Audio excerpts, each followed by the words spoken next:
So in the red is the primary motor area.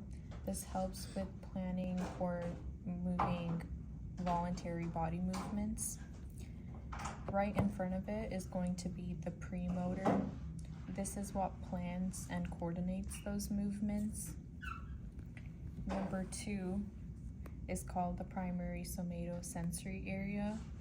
This is what receives sensory information. Right behind the primary somatosensory area is the somatosensory association area. This is going to process and interpret the sensory information like pain or touch. And then right here in the back, lower occipital, is going to be your primary visual. This is where you're going to identify objects, specifically the light or the shape or the color of objects. Right above it is going to be the visual association area. This is what processes your visual information.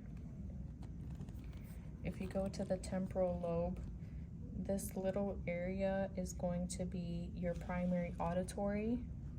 This is for your hearing. Right next to it on the right side would be your auditory association area. This makes memories of the sound and the noises that you hear. All together, this temporal would be your temporal association area. This is for memory, mood, or intelligence. Right between the occipital lobe, the parietal lobe, and the temporal lobe. So I would say like posterior medial would be your Wernicke's area right over here. This is used for language comprehension. And then if you go over here above the temporal on the frontal, this is your Broca's area. This is used for speech. You can remember this because frontal lobe is also for speech, and it's right on the frontal lobe. And then right in the front would be the prefrontal cortex. This is used for thinking.